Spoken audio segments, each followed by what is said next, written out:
গাছ ও কাঠুরিয়া।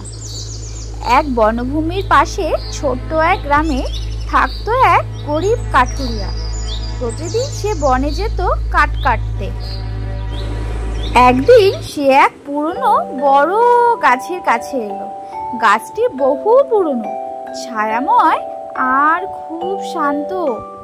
সে ভাবলো, এই এত বড় গাছের থেকে কিছু কাঠ কেটে নে, তাতে গাছের কিছু হবে না। গাছ তখন বলল, ওহে কাঠুরিয়া, দয়া করে আমাকে কেটো না, আমি অনেককে ছায়া দিই। পাখিরা আমার ডালে বসে বাসা বাঁধে। কাঠুরিয়া তখন বলল, তুমি কথা বলতে পারো? আমি জানতাম না, আমি শুধু কিছু কাঠ চাইছিলাম, কিন্তু তোমার কথা শুনে আমার মন পাল্টে গেছে। আমি তোমার থেকে কাঠ নেব না। গাছ তখন বলল, ধন্যবাদ বন্ধু, যদি কখনো তোমার কোনো কষ্ট হয় আমার মনে করো, আমি ঠিক সাহায্য করব তোমায়। তারপর কাঠুরিয়া গাছটাকে না কেটে ফেলে পাশের অন্য শুকনো গাছ থেকে কাঠ কেটে নিয়ে বাড়ি ফিরে গেল। দিন যায়, সময় পেরিয়ে যায়। কিছুদিন পর কাঠুরিয়ার পরিবার খুব বিপদে পড়ে। তার ঘরে খাবার নেই, ছেলেমেয়েরা কাঁদতে থাকে। তখন কাঠুরিয়ার সে বনের বন্ধু গাছের কথা মনে পড়ল। সে মনে মনে ভাবলো, দেখি তো আমার বনের বন্ধু আমাকে সাহায্য করে নাকি।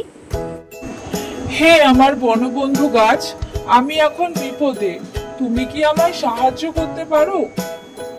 তখনই গাছের কণ্ঠ দূর থেকে শোনা যায়, বন্ধু এসো, আমার এক ডালের ভেতর সোনার বস্তা আছে, তা নিয়ে যাও, তবে কোনোদিনও লোভ করো না বন্ধু। কাঠুরিয়া গাছের কথা শুনে সে তখনই জঙ্গলে চলে যায় ছুটতে ছুটতে। সেখানে গিয়ে সত্যি সে পায় এক ছোট্ট বস্তা, ভিতরে সোনার মুদ্রা। কাঠুরিয়া খুব খুশি হয়ে গাছটাকে বলে, তুমি আমার জীবন বদলে দিলে বন্ধু, আমি কখনো তোমার প্রতি অবিশ্বস্ত হব না। ধন্যবাদ বন্ধু, ধন্যবাদ আমার বিপদে আমাকে সাহায্য করার জন্য। তো বন্ধুরা, এই গল্প থেকে আমরা কি শিখলাম? গাছ আমাদের প্রকৃত বন্ধু। তারা ছায়া, অক্সিজেন আর কখনো কখনো জীবন দেয়। তাই গাছ কেটো না, তাদের ভালোবেসে রক্ষা করো।